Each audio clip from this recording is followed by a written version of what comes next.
Good morning! For today's video ay gagawa tayo ng puto na gamit ang ordinaryong harina. So first time ko po itong gagawin or gagamitin sa puto. I-try natin kung masarap ba. So ito na yung 2 cups ng harina.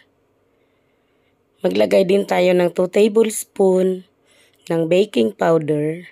So hindi pala maputi itong harina na to. Kitang-kita mo yung difference sa baking powder.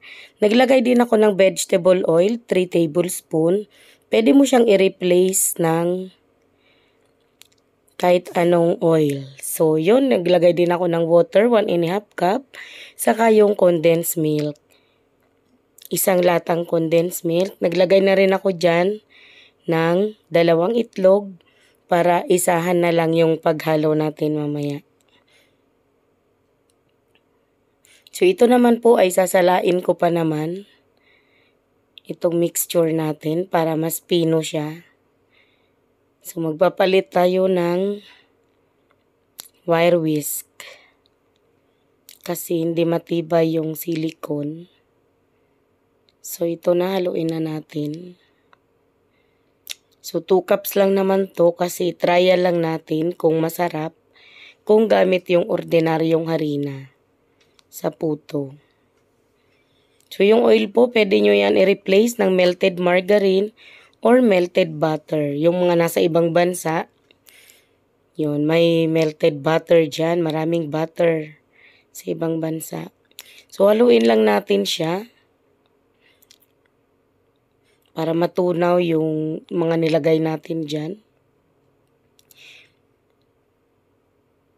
Pero dahil nga sa gusto ko yung pinong-pino ay sasalain ko po ito gamit itong salaan ng nyug. Ayan.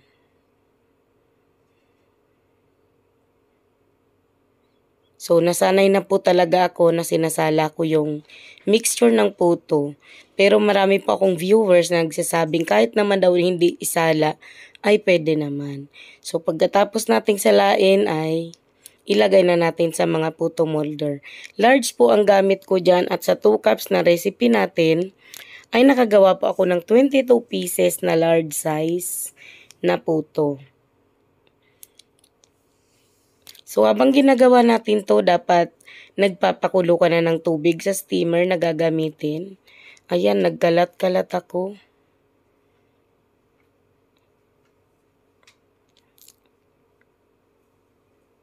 Nagkalat-kalat yung aking mixture. So, hindi masyadong puno. Kasi kapag puno ay baka umapaw kapag umalsa yung puto natin. So, ito po ay steam ko ng 12 minutes kasi large po ito. So, naglagay lang ako ng tela dyan sa takip ng steamer. So, after 12 minutes, ito na po yung ating puto. Hindi siya nag-crack sa ibabaw. Maganda sana kung mag-crack sa ibabaw. Sa kapag gamit po pala itong harina ay medyo malagkit po yung ating mga puto na magagawa. Pero sa lasa po, di naman naglalayo yung lasa. Okay naman po siya sa lasa pero sa texture po magkaiba sila ng all-purpose flour talaga yung gamit or cake flour kaysa po itong harina. So medyo may iba din siyang lasa. So, condensed milk puto po ito pero iba siya sa lasa ng condensed milk puto kapag all-purpose flour yung gamit natin. So, medyo mura po kasi itong ordinaryong harina kaya siguro ganun, may difference din siya sa lasa.